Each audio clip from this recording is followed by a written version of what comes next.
안녕하세요. 예술하는 당나귀 TV의 대표 당나귀입니다.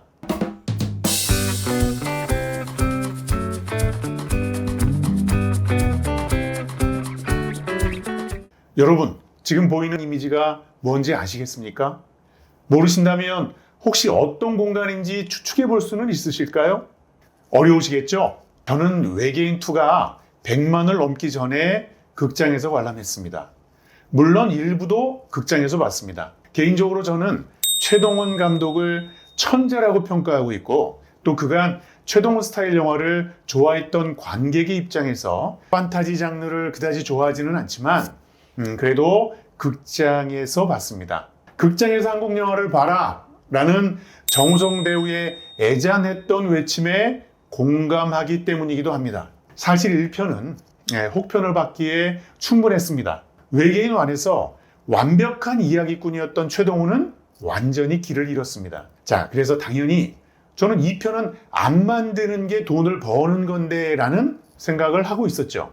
왜냐하면 제가 판단하기에는 1편이 실패한 이유가 2편에서 해결될 수 있는 것이 아니라고 생각했기 때문입니다. 여러분이 앞에서 본 이미지는 외계인에 나오는 우주선 내부의 모습입니다. SF 장르 영화에 등장하는 우주선 내부 모습 중에서 가장 충격적인 모습입니다. 이 우주선 이미지가 외계인을 만들지 말아야 하는 이유를 가장 단적으로 말해주고 있습니다.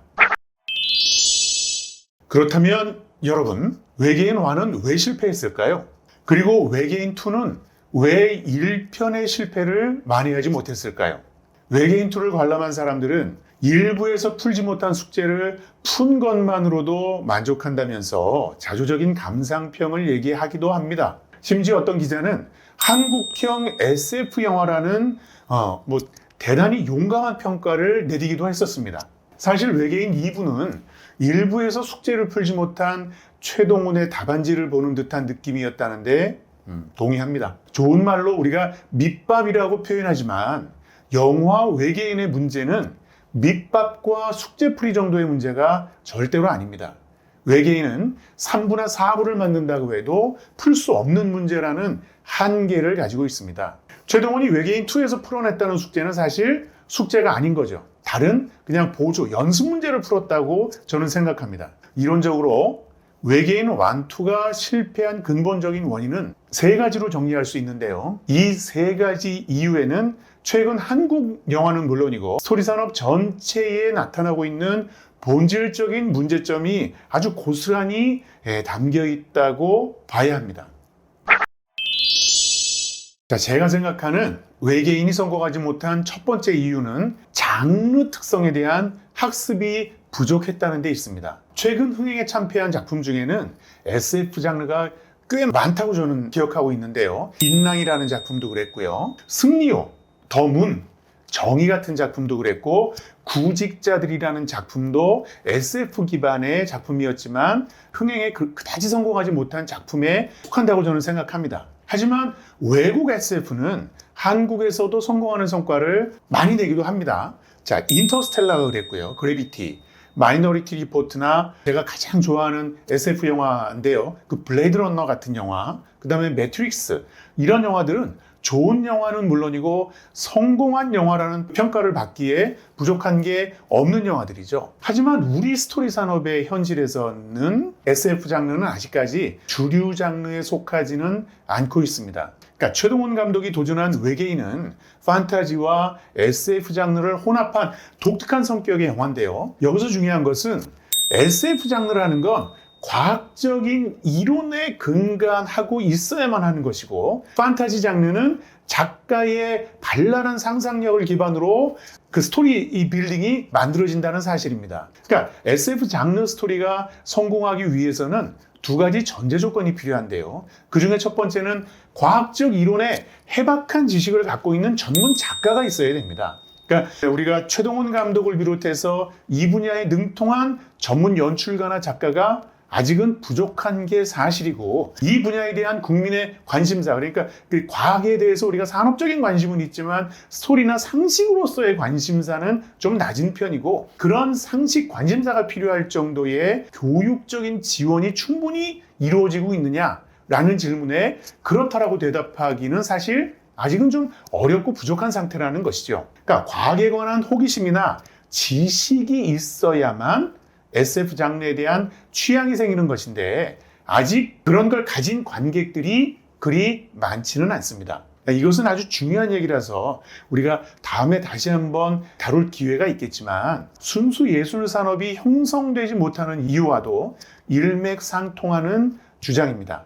자, 두 번째, SF 장르가 성공하기 위해서 필요한 전제 조건은 막대한 제작비입니다. 그러니까 미술 세트가 달라야 하고요. 우리가 보통 그래픽이라고 하는 VFX 그래픽의 수준과 양이 SF 컨텐츠의 제작비를 무차별적으로 상승시킵니다. 그러니까 우리는 영화에서 SF는 그래도 간혹 제작이 되고 접할 수 있지만, 텔레비전 드라마로서 SF 소재가 거의 만들어지지 않는 이유가 바로 이 제작비와 연결되는 요인인 거죠. 따라서 제작비를 충분히 투자하지 못하는 SF 작품이 성공하기는 어렵습니다. 단적으로 말해서 5천만 인구를 가지고 있는 한국 시장에서는 SF 블록버스터 영화나 드라마를 제작한다는 것은 어울리지 않는다는 얘기입니다. 외계인에 700억 원을 투자한다는 것은 최동훈이라는 걸출한 천재 감독에 대한 신뢰가 없었다면 하지 않았을 작업입니다. 처음에 여러분들에게 보여드린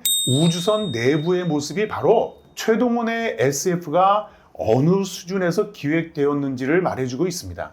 기존에 우리가 알고 있던 우주선의 모습과는 너무나도 다른 데다가, 우리 이런 거 있잖아요. 손가락 하나로 감독이 원하는 무엇이든지 할 수 있는. 그러니까 이런 우주선 내부 공간을 만든다는 건 지금 이 시대에 사실은 어처구니 없는 일이기도 합니다. 이 정말 너무하지 않습니까? 허공에 손가락질을 하면서 정보를 검색하는 장면을 담은 영화였던 마이너리티 리포트가 나온 게 2002년입니다. 그런데 20년이 지난 지금 현실에서 그것보다도 훨씬 엉성한 손가락질을 하고 있는 외계인이라는 영화의 장면을 보면 이 정말 아니라는 생각이 듭니다. 사실 최동훈의 외계인은 SF 장르의 성격은 거의 없다고 봐야 하고요. 그냥 판타지 영화 장르 속에 속하는 영화라고 저는 생각합니다. 외계인이 성공하지 못한 두 번째 진짜 이유는 핍진성의 결여에 있습니다. 최동훈 감독의 능력은 케이퍼 무비 같은 리얼리티 스토리에서 발휘되었습니다. 관객을 짜증나게 할 정도의 반전에 반전을 거듭하는 범죄의 재구성은 천재 작가의 탄생을 알린 작품이었습니다. 그리고 사실 허영만의 타짜라는 만화는 각색하기가 아주 까다로운 원작인데요. 이걸 아주 쉽고 훌륭하게 각색해냈던 최동훈은 천재 감독임을 스스로 입증했다고 저는 생각합니다. 그리고 도둑들이나 암살 같은 영화는 이야기꾼으로서의 최동훈의 진가를 아주 더욱 빛나게 만들어준 최동훈을 대표하는 대표 작품이 되었던 거죠. 자, 그래서 전우치가 좀 뜬금없기는 했습니다. 그러나 참을 만은 했습니다. 개인적으로는 볼만하지는 않았습니다만, 전우치가 망하지 않은 이유는 최동훈이라는 감독의 재주 때문이기도 하지만, 그것만이 아니라 연기자들이 가지고 있었던 인지도나 연기력, 그런 연기자로부터 받은 도움이나 힘이 분명히 기여했다는 건 인정해야만 합니다. 사실 최동훈의 판타지는 딱 거기까지 적당했습니다. 모든 스토리에는 논리가 중요합니다. 세상에 논리로는 설득되지 않는 인간의 감정이 있다는 주장에는 저도 100% 동의합니다만, 그런 경우마저도 스토리 예술은 관객들이 논리적으로 설득될 수 있도록 그 장면을, 그런 감정을 그려야만 합니다. 리얼리티 장르에서는 그래서 내적 타당성이라는 용어가 대단히 중요합니다. 만일 저런 사람이 저런 상황에 처해 있다면 그래, 저럴 수 있겠지 라는 공감을 얻어내지 못하면 관객들은 몰입하지 못합니다. 전우치나 외계인 같은 판타지 장르에는 이런 내적 타당성 대신에 핍진성이라는 개념을 적용하는 거죠. 판타지 장르는 작가가 마치 신처럼 마음대로 설계하고 창조한 가상의 세상에서 벌어지는 사건을 다루는 이야기를 말합니다. 그런데 여기서 중요한 것은 마음대로 창조한다는 데 있는 것이 아니라 신처럼이라는 단어에 방점을 찍어야 한다는 거죠. 그만큼 설계된 세상에 논리적인 빈틈이라는 게 있어서는 안 된다는 얘기입니다. 만약에 저런 세상이 있다면 저런 일이 벌어질 수 있겠네 라고 공감할 수 있게 만드는 논리력인 이 핍진성이라는 게 있어야만 한다는 겁니다. 따라서 판타지 장르에서